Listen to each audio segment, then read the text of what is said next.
Hi friends, welcome to Honey Cherry Blogs. Friends, మళ్ళీ రకరకాల fruits అయితే తెచ్చాను. సీజన్ బట్టి ఫ్రూట్స్ అనమాట. మ్యాంగోస్ మాత్రం ఇంకా వస్తున్నాయి, నేనైతే తింటున్నాను.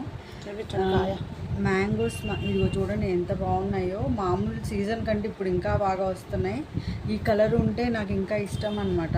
నేను మ్యాంగోస్ అయితే ఇంకా మానలేదు, వస్తున్నాయి కదా తింటున్నాను. ఇవైతే ఏదో భూటాన్ ఫ్రూట్ అంట, నాకైతే పేరు కూడా తెలియదు. చాలా కాస్ట్ అయితే ఉన్నాయి. చూడండి, అసలు టేస్ట్ ఎలా ఉంటుందో కూడా తెలియదు. ఫస్ట్ టైం ఇది తీసుకోవడం విజయవాడలో. ఇది ఎలా తీయాలో కూడా తెలియదు, ఫస్ట్ టైం అనమాట.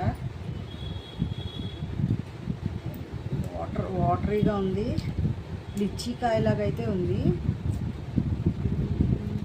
టేస్ట్ ఎలా ఉంటుందో మరి చూడాలి. మనం లిచ్చీ ఫ్రూట్ తింటాం కదా, అలాగే ఉంది. లోపల అయితే వాటరీగా ఉంది.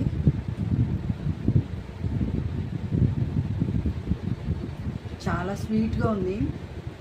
లిచ్చీ ఫ్రూట్ లాగే ఉంది ఆల్మోస్ట్. మేము మరి సీజనల్ ఫ్రూట్ కదా అని చెప్పి తీసుకున్నాను. టేస్ట్ కూడా బాగుంది. ఇవైతే తెలుసు కదా, నేను చిన్నప్పుడు అయితే బెర్రీకాయలు అనేదాన్ని. ఇప్పుడు నాకు తెలీదు, సేమరేకాయలు అంటారు. ఇవి తీసుకున్నాను. ఖర్జూరా అనమాట.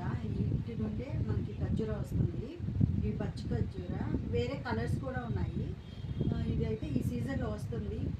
పిల్లలు తింటే హెల్తీ కదా. ఇప్పుడు సీజనల్ ఫ్రూట్ అయితే అన్నీ తినాలి ఫ్రెండ్స్. సీజనల్ ఫ్రూట్స్ తింటే మనకి ఇమ్యూనిటీ పెరుగుతుంది. అందుకని చెప్పేసి నేను సీజనల్ ఫ్రూట్స్. ఇవి ఆల్బహరా కొంచెం ఎక్కువ తేవాల్సింది. నేను రోజు తింటున్నారు కదా అని నాలుగే తీసుకొస్తున్నా.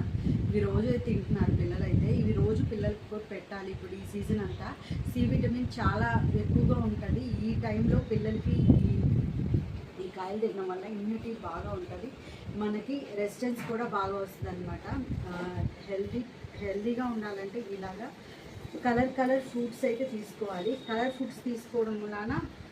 ఫ్రూట్స్ వెజిటేబుల్స్ తీసుకోవడం వలన ఇమ్యూనిటీ పెరగడమే కాకుండా హెల్తీగా కూడా ఉంటారు. Thank you.